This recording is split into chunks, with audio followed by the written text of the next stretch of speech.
Yeah. Where'd you get that from? Yeah, that's what I was saying. Tell them to go to the dollar store. That's the place to go. Well, good morning, everyone, and welcome to Northern Lights Center for Spiritual Living. Yes, you all know we are a community of people dedicated to what? Using spiritual and practical principles for what? To create lives we want to live. And Northern Lights Center for Spiritual Living offers practical and spiritual tools to make positive changes where? In our lives. Our promise here is to reveal, to inspire, to uplift, to celebrate, and to magnify your greatness. We acknowledge our presence here on the traditional and unceded lands of the first people of Seattle, the Duwamish and Coastal Salish peoples. These people are still here, and we join with them in how they continue to honor and bring to light their ancient heritage. We seek to resist the erasure of Indigenous histories as we work towards honoring and inviting the truth. In a similar fashion, we find ourselves acknowledging how much of what we know in this country today, including its culture, economic growth and development throughout history and across time, has been made possible by the labor of enslaved Africans and their ascendants who suffered the horrors of transatlantic trafficking, chattel slavery, and Jim Crow. We also name the Asian and Chicano people who toiled with little recognition. We are indebted to all of their labors and sacrifices, and we acknowledge the tremors of that violence throughout the generations and resulting impacts that can still be felt and witnessed today. Please join me for our opening song, In This Very Room by Ron and Carol Harris.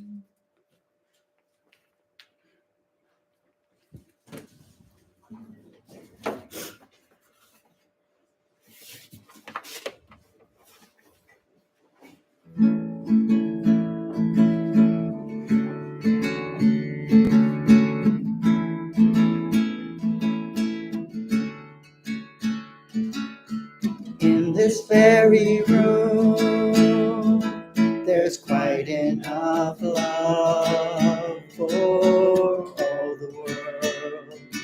And in this very room, there's quite enough joy for all the world. And there's quite enough peace and quite enough power to walk through our every fear.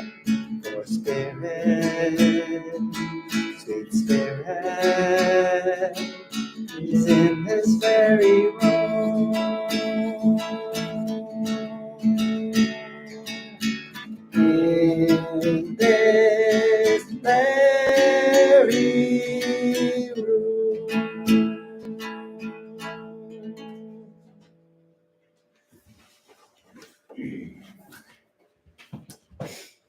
My stool is occupied. Pardon? I said my stool is Your stool is occupied. That's Floyd Flamingo. It's what? Floyd Flamingo.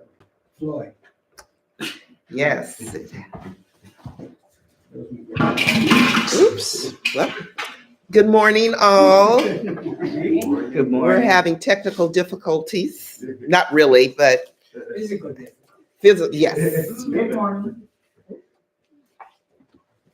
And let's put ourselves on silent if we're not on silent right now, or mute, I guess. There we go. So we're going to do this morning's meditation, and I'd ask for everyone to have some paper. What we're going to do is we're going to journal after the meditation, and we're going to do a stream of consciousness journaling. And is everyone clear about what stream of consciousness journaling is? Is there anyone that's not? Okay, stream of consciousness journaling is just allowing whatever is coming up to flow out. So we're not censoring it. We're not trying to say, well, what's that about? Or, no, I don't want to do that. Or, ooh. Or even saying, oh, that's really great. I mean, I think that one's okay. But, so you're just going to allow it to flow. And we're going to probably do a meditation for 3 to 5 minutes, and then we're going to journal for about 3 to 5 minutes. Okay? Does that work for everyone? Hopefully, yay. Okay. So let's allow ourselves to get comfortable in our seats, and by having our feet firmly planted on the floor, hands in our lap in an open and upright position, and allowing our eyes to close. So let us take 3 deep cleansing breaths in and out together. So let's breathe in and let it go. Just feeling your body getting more and more relaxed. Let's breathe in again.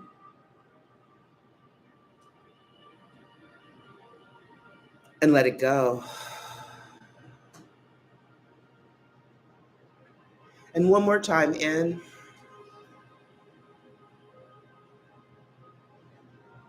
And let it go.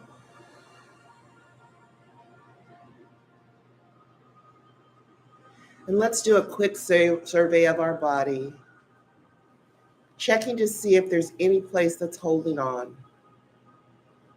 Starting at our feet and moving up to the top of our head. And if you find a place that's holding on, just say to relax, release, and let go. Just relax, release, and let go.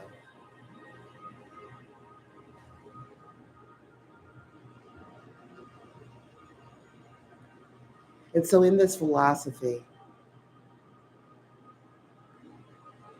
we believe that God works through us, as us.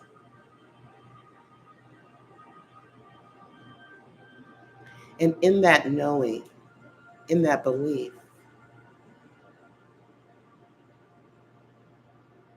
we understand and know that God is always communicating with us, that Spirit is always communicating and guiding and directing.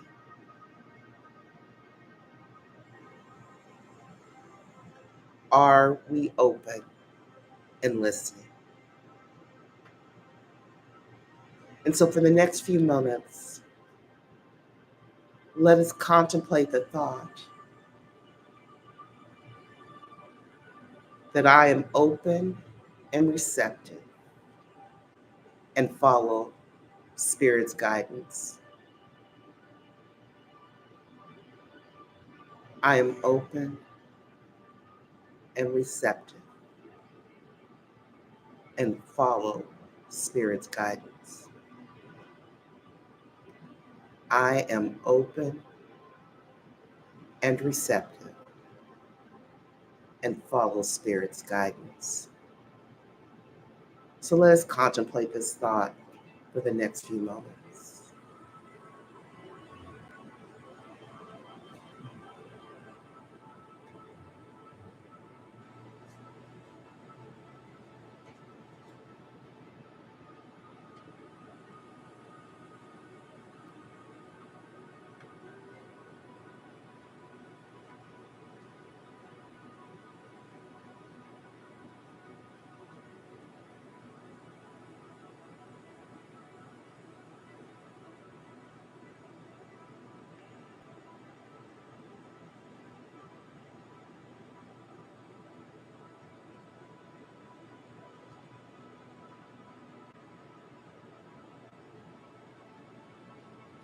Are you aligning yourself with the Spirit that dwells within to hear Spirit's guidance and then following through? Are you in alignment and following Spirit's guidance?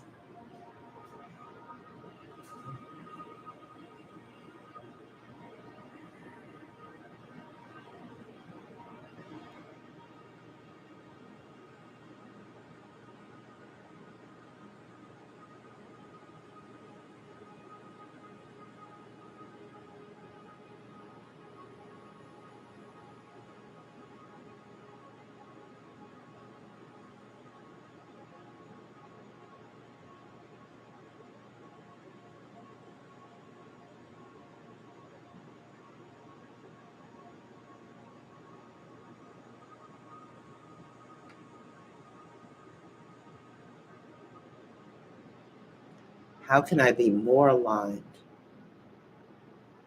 with the spirit that dwells within? So I could hear what I'm being told and then follow through on this guidance.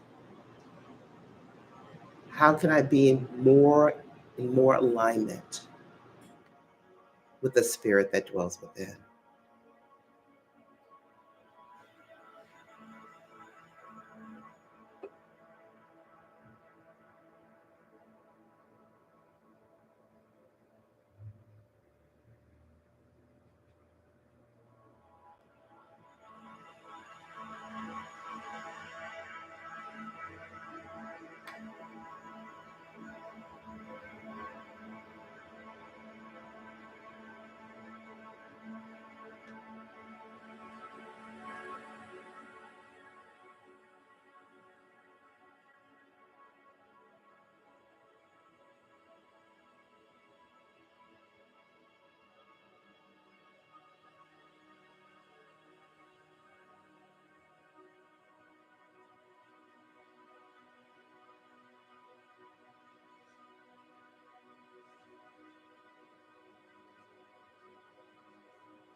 And so giving thanks for all that's been revealed, we allow ourselves to come back into this room, back into this space, coming back with the knowingness that spirit is always guiding and directing, that spirit is working through us in each and every moment, and that we are open and that we listen and we follow through and we allow it to be. And so it is.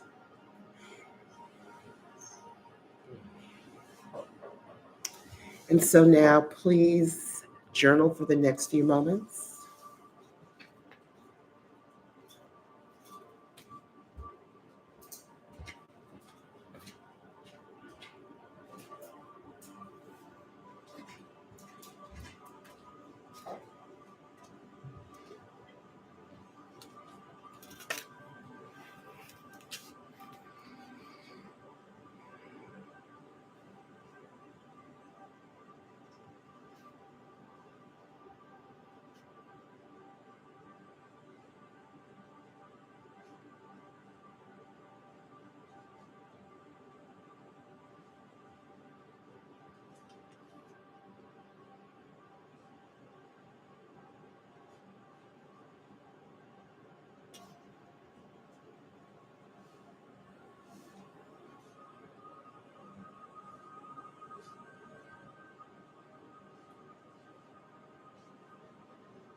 Okay, let's about one more minute.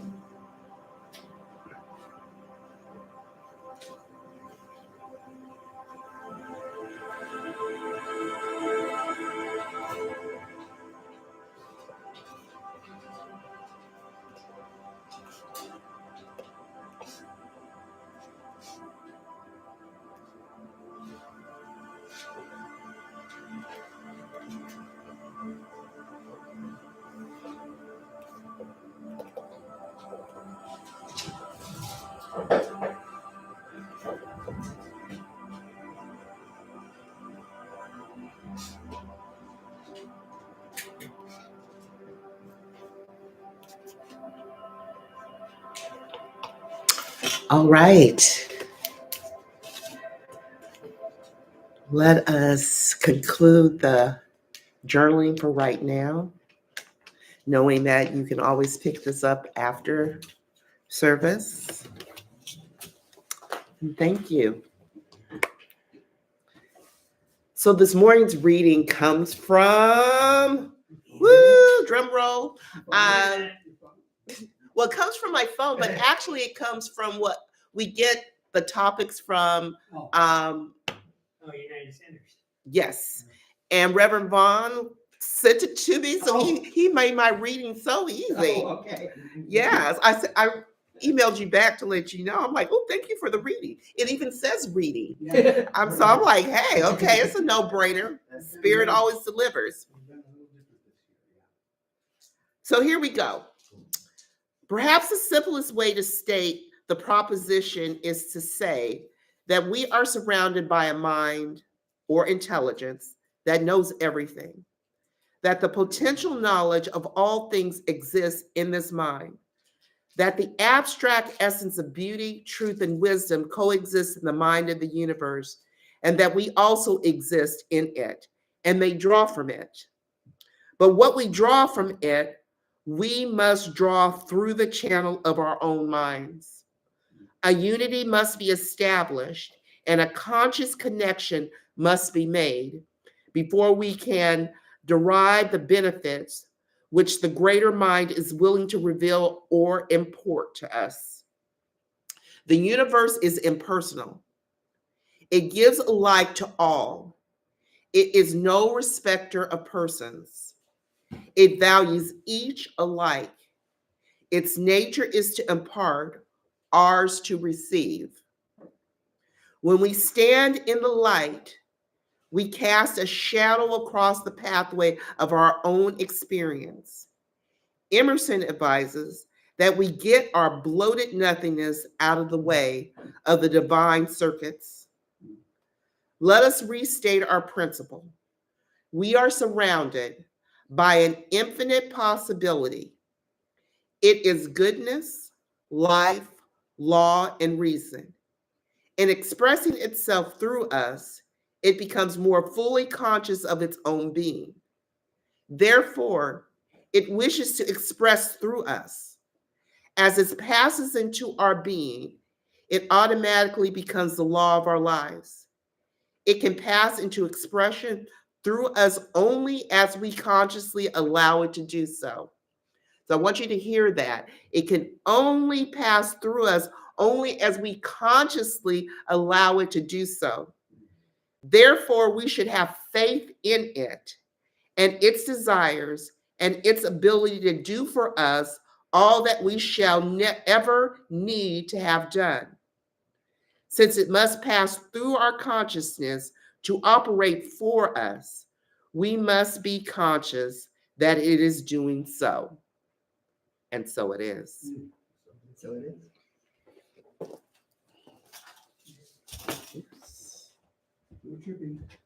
No, I was not being tripping.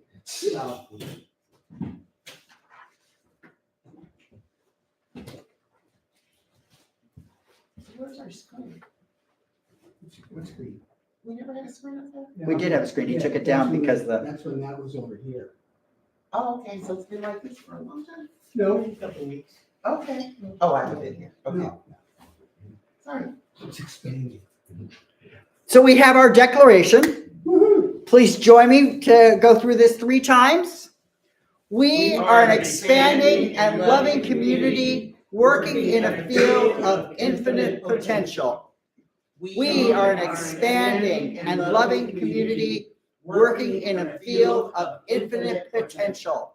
And finally, we are an expanding and loving community working in a field of infinite potential.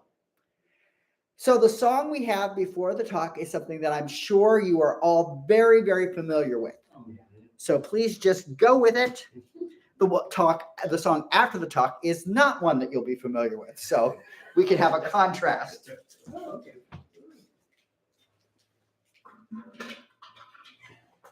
This one is great.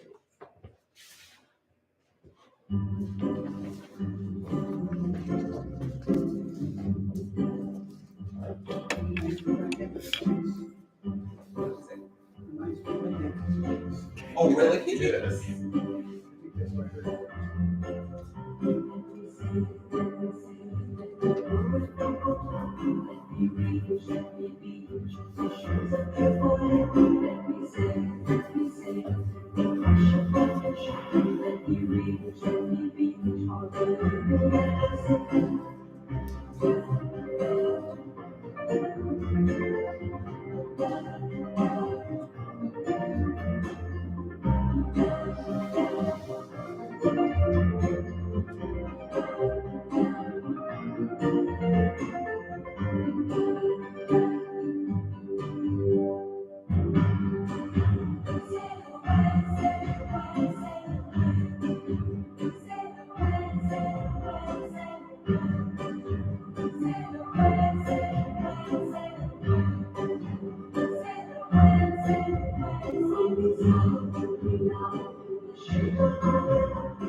So obviously that was Enya and Aronico Flow. Today's talk is entitled Life Flows. And I am combining the notion of flow with Ernest Holmes' teaching about the law. So how are these two things related? How does the idea that Ernest Holmes proposed in the Science of Mind teaching, the law, how does it connect with flow? Well, a couple of things that I just want to share to start with is, if you notice the pictures in that song, in that video, what was common in most of the pictures? Water. As you may also know, the earth is covered with 71% of the earth is covered with water. And Victor may be particularly aware of this, having spent the last semester at sea. So that we get caught up in the notion of you can be in the middle of Kansas and all you see is land. And all you see is flat land. And you may make the mistake and believe that everything that you're seeing is everything that is. And yet, when Victor was on the sea, and when we get a glimpse of through those pictures, we are shaken up to realize that what we often see in front of us is only a small fraction of what actually is. So the other thing I hope that you can, and we'll send out the video, I hope that you can just revel in those images. What would it be like to hang out in some of those places? Would it feel like where you are as a millionaire? When you're living in your penthouse in New York, that you can have all you need to be able to go to these places. And the other notion is that we can all go to those places right now. We can see ourselves there. We can envision ourselves there. We can imagine ourselves playing there. We know through study and through observation that the mind is so powerful. Psychological studies have shown that when athletes were encouraged to envision themselves playing hard and playing well, that was as effective as the training. But how much do we actually rely on that? And that's why I want to lean into the notion of the law that Ernest Holmes talked about. And I will also want to lean into the idea of flow. Now, for flow, there are three things that we're going to be thinking about. There's the water that is the flow, that is flowing. There's the container for the water. And then there is the movement of the water. So there's the water, there's the container, and then there's the movement. So with the idea of the law, I remember being really confused about this when I came into studying the Science of Mind teachings. I'm like, God is law. How does that work? I grew up Roman Catholic. Stephanie grew up Roman Catholic. With Roman Catholics, we had three expressions of the divine. Oh, that's great. The divine calling and you're answering. You know, I have this set so that it's not supposed to ring. But it is being very special. Spirit is calling me to hear it. So in the Roman Catholic tradition, the three expressions of the divine were Father, Son, and Holy Spirit. And I'm like, how do I line these up with Science of Mind? Science of Mind was like the mind, okay? That's God the Father-ish. There is the body, which is the Son-ish. And there is the law, which is the Holy Spirit-ish. So there were three expressions of the divine within that Catholic and many times Christian teachings. And so the Science of Mind kind of turned it on its head a little bit. It kind of took it and put it at a different axis. So one of the things about the mind or life or the universe is, does anybody not imagine that they're living in the universe? It's how is that possible to imagine that the universe is happening and we're not part of it? People don't tend to think that way. The closest we get to it is that we can get a little bit egocentric and think the universe is me. I am everything in the universe. But the fact is that we are this point of expression in a vast, limitless, infinite universe. And again, like those pictures, for me, and I don't know about for you, but doesn't there come with that a sense of awe, a sense of wonder? That there is so much. So whenever we can fall into experiences of feeling that life is shutting down, we can use our minds and push our way through that experience of feeling life shutting down and feeling life being limited.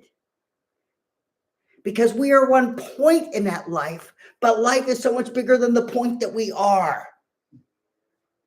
And even when our life feels like it's shutting down or closed, who hasn't been through traumatic grief? Who hasn't been through moments where it's like, F you, God. I'm just not believing that this can exist. I'm not believing spirit can exist. I'm not believing in the universe. I'm not believing in it as an intelligent place or a place of wisdom or a place of abundance. I am believing in it as a place that is crap. Now, maybe none of you have ever gone there. Maybe none of you have ever been in that kind of place. Maybe this is a confessional, and I'm just letting you know what a messed up person I am. Thank you. So, the notion that life can be huge or life can be small relates a little bit to the notion, just as I said, all of life is the universe. The universe is this vast, huge thing. Think of it as the water that is flowing, but 71% of the earth that is covered with the water. It's there. And within the universe, there are laws operating. Can anybody say, no, you're wrong? What do you mean there are laws operating in the universe? That's been one of the great movements forward in human thinking. The notion in scientific laws, it's the notion that something happens. You can observe it and you can come to conclusions and you can come to predictions based on the thoughts that are going on there. Isaac Newton came up with laws about motion and about the universe. And those laws propelled how people can move through the universe. There are laws in society. And we know that some of those have been really crappy laws. I mean, one of the big things about Martin Luther King was that he was standing up in response to really crappy laws that sustained all the impacts and all the effects of enslavement. Yes, we had the 14th Amendment. And yes, we had the Civil War. And yes, enslaved people were free. But then we turned around and we gave power back to the very people who fought against that freedom. And we put them in positions of power, put them in positions of control, and they created very, very, very, very, very crappy laws. The notion that a person of color would not be able to vote unless they could fulfill the answers on this test. Now, the test was only given to white people. It was never given to black people. So one of the things that I just want to point out to, one of the hesitations that you may have, I know that I had, is the notion of God as law, the notion is the universe as law. Then it really pissed me off because I had a reaction to so many human laws. Phyllis can't hear me. She's shaking her head now. She can hear you. She says it's okay. Oh, now. okay. Okay. So I had a reaction to those kinds of laws. And one of the things that I would say, particularly as we look at Martin Luther King Day, was that we have people who have moved in the face of unjust laws. So human unjust laws are not the same kind of category as the laws of science. I can't just hold up this water bottle and say, I am imagining that gravity is just going to not work. Gravity is going to work. And it's going to work on things of various sizes. So it worked on that. Clearly, it worked on that pitcher. It worked on that. It worked on that. And why do I have these? I'll show you a little bit later. So we have these laws that will work no matter what. So there are laws moving through the universe. Another set of laws that we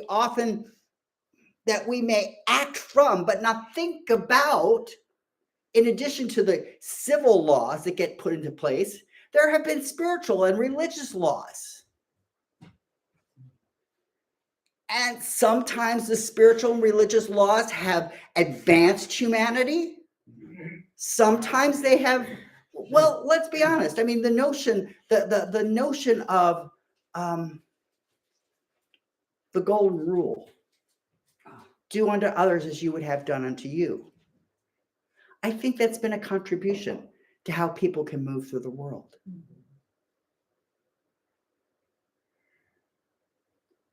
So I just say that there have existed religious and spiritual laws, and those have offered guidance. Those have offered a place to be in reflection. After Buddha came to enlightenment, he had some ideas about how people might want to move through the world. The Jewish people have an amazing story that can inspire and can uplift. I mean, one of the biggest things for me about the Jewish people is that this is a people who have been conquered, and yet their story has continued to be expressed. That is so unusual. Typically, the only stories we hear about are the stories of the winners. But the Jewish story, they were deliberate to include the times that they lost. They were deliberate to include the times that they felt like God had effed them over, that God was not on their side, that which they held most important had said, meh, I don't care about you. And the other piece in the story, though, that the Jewish people told was that the presence of the divine was always waiting. And that the people might move away and resist, but that divine presence was always waiting, always available. One of the things that Ernest Holmes, the founder of the Science of Mind teachings, described is he had identified that he wished he had talked a little bit more about love than he had. He felt he spent a lot of time talking about law, but less time talking about love. So in the law of the mind, one of the notions that Ernest Holmes invited us to consider is that what we focus on becomes more abundant, becomes more available, becomes more ready. And he didn't just say it. He said, try it out. See what happens. Now, you heard this before, but I'm going to say it again. It must pass through our consciousness to operate for us. It must pass through our consciousness to operate for us. So it's a question. How much are we aware of the law? How much are we aware of the water within our bodies? One of the things about staying healthy is, are you supposed to drink water or not?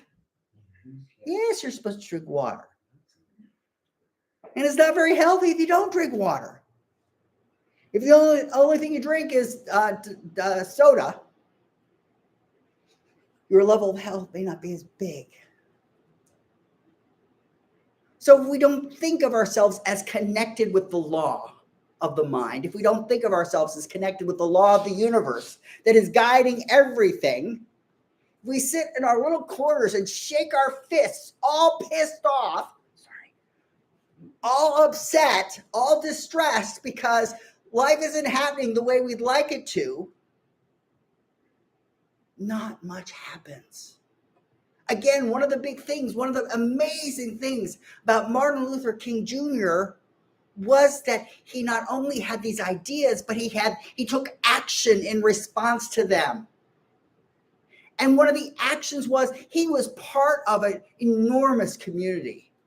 A lot of times with Martin Luther King, there's a fixation on the person, Martin Luther King, but there is less celebration of all of the people who were around him and whose lives contributed to him and his life and his movement and the things that he did.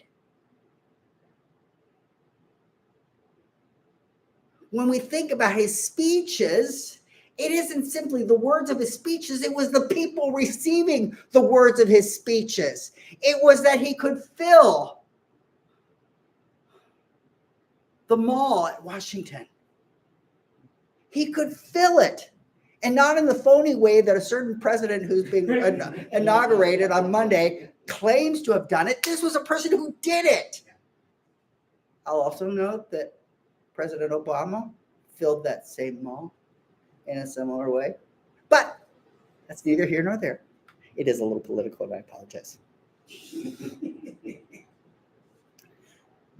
So with the law, if the law is permeating all that is, then we are part of that law. We are part of it, and it is living in us and through us. How often do we try a spiritual bypass to disconnect from it? I don't like how this is going, so I'm just not going to think about it. I'm going to tune it out.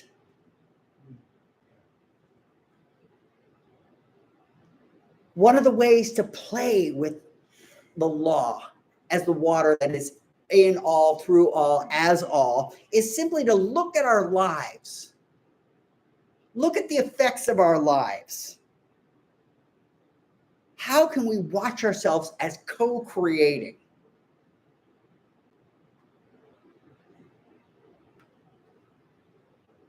It's always in play. It's always happening.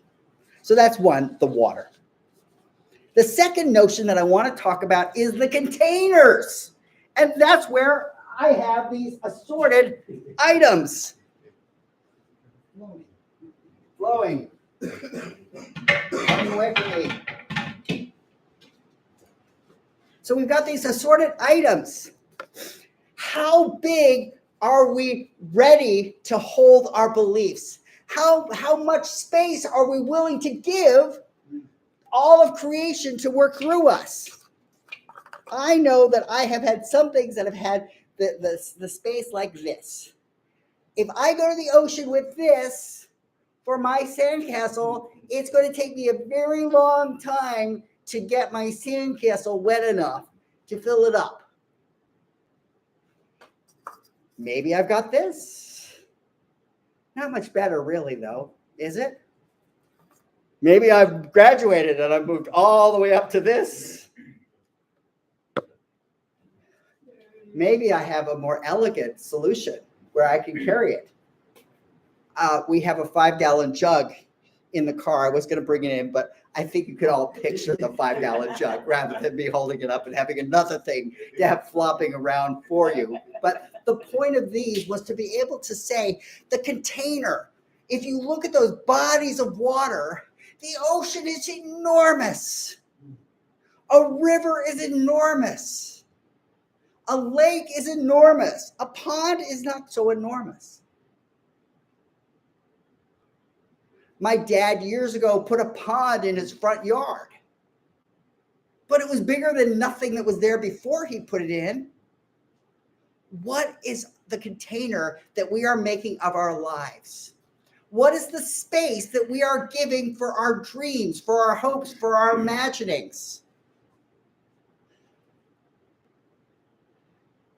If the law is acting upon our conscious thoughts, what size do we give to our conscious thoughts? What power do we give to our belief in ourselves? I hope you'll forgive me, but Stephanie has an image about a successful life. And it's not a small image. How willing are we to embrace an image that is bigger than what we have now? Before the service, Phyllis was asking about an image where what's promised for certain kids isn't what's being fulfilled. The promise is bigger than the impact. Now, sometimes we can feel like that's how life's treating us. That I have this big life envisioned, and I have this crappy little life. Oh, I've got this crappy little life. Well, one of the big things about a crappy little life is that we're very ready to do a lot of blaming. I have a crappy little life because, well, my daddy did this to me when I was little. Or because cousin Terry did this to me when I was little. Or because my sister wrote on the wall in the hallway with lipstick and then blamed it on me and put the lipstick in my bed so I looked like the guilty one. If you notice, as I describe those, I'm telling a story. What are the stories that we're telling about our lives, our successful lives or our unsuccessful lives? If we're all very, very busy about blaming, I have this really crappy life because my first marriage was like this. How willing am I to go back and look at my part in that marriage that caused all of those things? Now, I'm not asking you to go back and say, well, you were a little kid and the bad thing happened and you were a bad little kid that generated it. I'm not saying that, but I'm saying that as an adult with a thinking mind, when can we start taking ownership and reclaiming our power rather than giving it away? The container, the size that will hold our universe is up to us.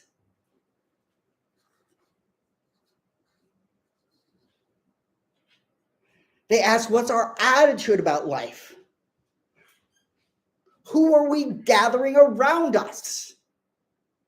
Are we in a situation where people are frequently upset or unhappy? Are we letting ourselves acclimate to that so that just to fit in, we're generally upset and kind of unhappy? Or are we a place where we're like a wake-up call? I remember years ago when I was in school, one of the people that I worked with, when people asked him about how his day was going, his description was every time, his description was, if I were any better, I'd be twins.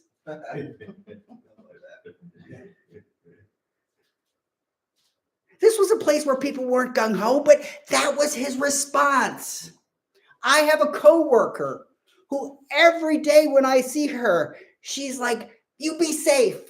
You do good things. Be well. How much better is that than I hope your day doesn't suck?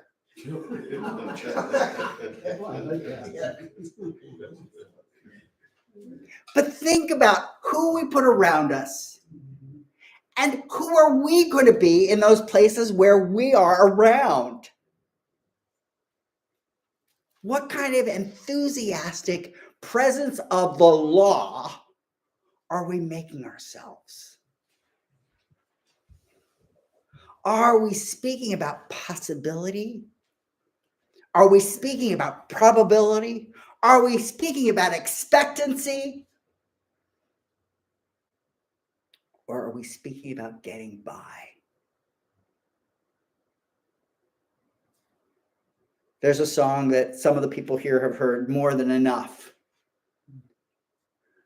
Are we coming from our lives believing that we have more than enough?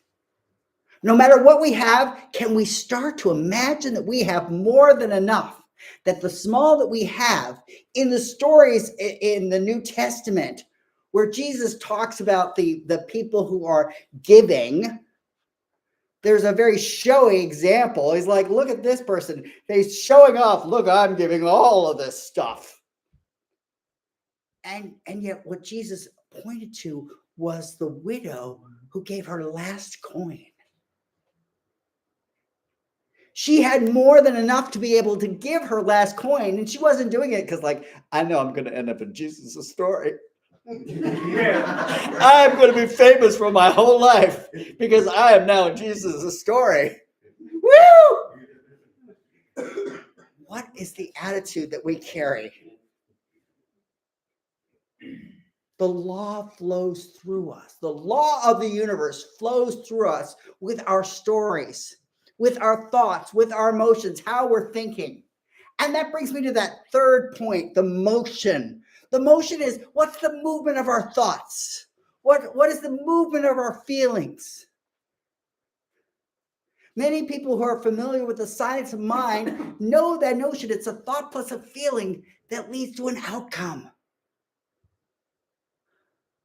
Oh, I have this thought, my life is I'm going to be abundant. But if my feeling is flat about it, we find that it doesn't come about.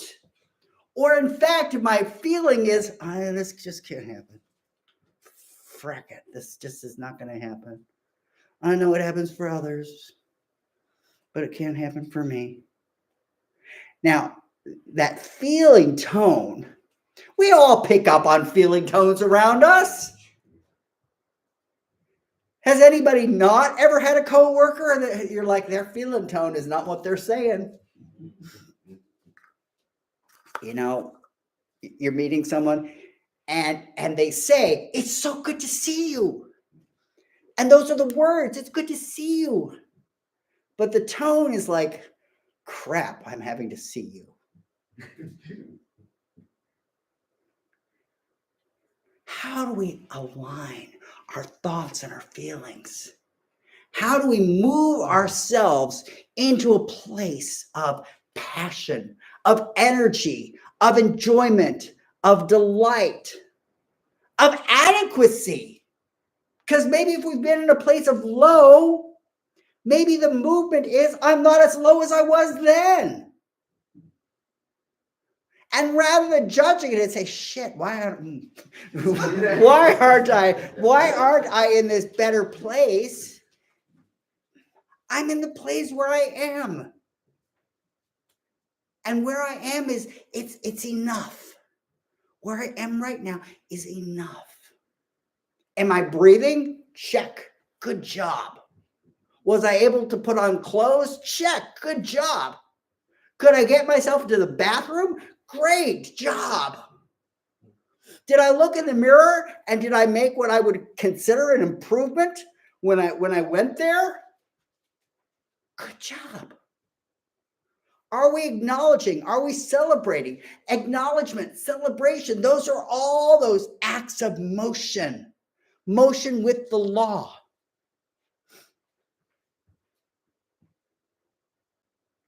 Again, many of you have heard this, but I had one of my teachers in ministerial school, Reverend Alice Andy, said that her quickest way to change her feeling was to focus on something of beauty. So she had something of beauty wherever she was, so that she could shift herself and she could look at that beauty and she could transform in that moment. Do we have a plan like that? It doesn't have to be a giant, I am changing the world tomorrow plan. Her notion was that I surround myself with things of beauty so that I can continually move myself forward in how I live in the world.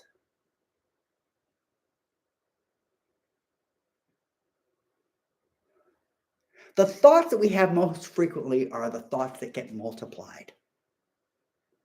She did that with beauty. Now, maybe beauty isn't what works for you. Maybe it's joy. Maybe it's energy. Maybe it's wonder. I don't know. And actually, you're exploring that. It's going to be one of your life works for this week. But the notion is that the law acts on our motion. And we can pay attention to how we are in motion. So, the law is always moving. How is it moving through our words and our actions and our thoughts? We can look at our current life circumstances or life experiences and consider what's in that. No matter what we imagine for the future, where are we today? Start with where we are in this moment.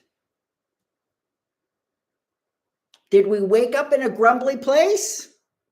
Well, let's look at it. Maybe there is, in the exploration of that, maybe there is a place to discover. Who doesn't want to wake up and feel perfect? I mean, would anybody raise their hand and say, no, I want to wake up and I feel miserable. I want to feel that way. I seek that misery. No, that's not what we're seeking typically. But if we find ourselves waking up and we've got that ache that won't go away, what does the ache call from us? Rather than say, God damn you, ache. And I'm sorry, I've been really cussy this morning. But I guess that's where the law takes me. I'm going outside the law. Frack you, ache. What is it that you have to tell me?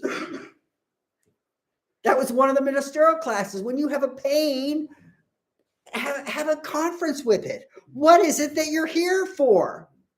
Instead of being like all pissed off at it, you're here. I hate you. And I don't know how many of you have ever found that works. Like when I think about my ex-wife, when I was, I hate you, it wasn't really a successful starting point for negotiations. Let wherever we are be a place for exploration. So let that ache, let those 17 wakeful times an hour be a place to commune, to navigate, to meet, to negotiate, to find out, well, what is it that you're trying to tell me?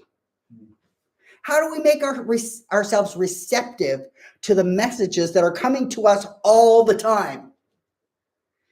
Instead of trying to be like Neo, pushing off the stuff, one of the ways that he changed is he took it in the Matrix. He actually went into the agent.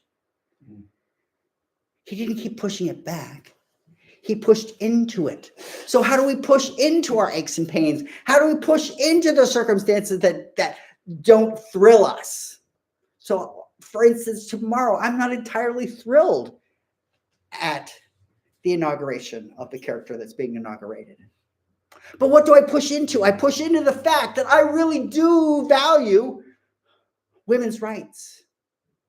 I really do value racial equity. I really do value education. Education that is leading children forward in their knowledge, in their capacities, in their longings, in their expression. So I can use this and ask myself, what is it that I want instead? So for your life work, ask yourselves the question, what containers am I holding? As a little container? And what containers for what things? What's possible? Is it going to be like this little thing? Is that what's possible? Maybe I've graduated to this. Maybe I've graduated to this. What is the size of the container? Or is it going to be the ocean? What will I imagine it being that can hold my image, can hold my bounty, can hold my abundance, can hold my goodness? Maybe it won't be this planet. Maybe you have to go to Jupiter because it's so big. Maybe it's going to be the whole solar system. Maybe it's going to be this whole galaxy. Maybe it's going to be the whole universe. I don't know, but please look at the containers that we have for our visions. Now, I remember one of the things in Prex studies when I was there, one of the people that I went through Prex study with said, I know that I'm really skilled because I understood the vastness of the power of mind because I could imagine really negative things happening. He had a really big container for negative things happening. And he said, how do I make that container smaller? If you notice you have a big container for the things you don't want, how might you make that container smaller?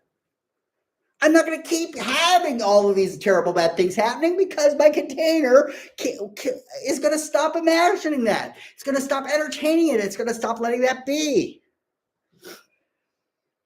Now, Martin Luther King Day tomorrow.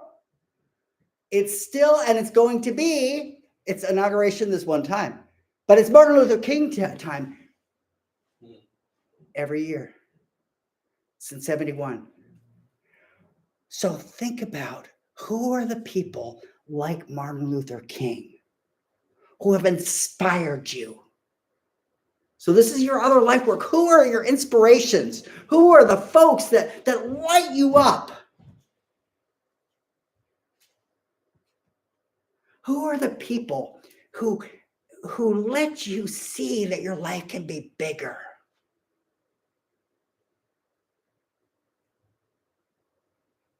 And then the final piece of the life work is to pay attention to the motion of your thoughts and your feelings.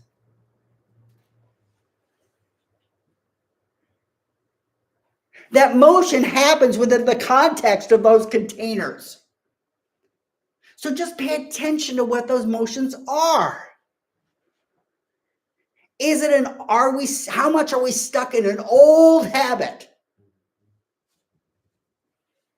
And how much do we want to stay stuck in an old habit? Because it's familiar. Because we're really accustomed to it. Because we've gotten really adept at moving through that really funky kind of way. How do we say, I'm going to stop that? That story of there's a hole in the road. I fell in the hole. I cried. It was miserable. Next day, there was a hole in the road. I fell in the road again. It was miserable. You start to learn. Wait a second. I went around the hole today. Oh, fabulous. Fabulous. I went around the hole today. And then there's the magic other end of the story where I didn't go down that same street. I stopped going down the street with that holy street that's filled with potholes. That's not where I'm going. I'm not going to be spending the rest of my life moving through this weirdo, terrible street. I'm going to pick a new street. Pay attention to the motion. Pay attention to the container that we're using. So I have an affirmation for us.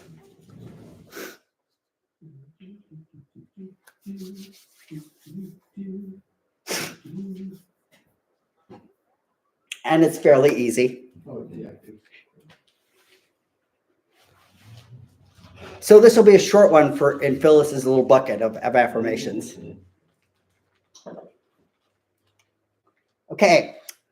Life flows as me, celebrating my highest good. Life flows as me, celebrating my highest good. And finally, life flows as me, celebrating as my highest good. And so it is. So, Yep.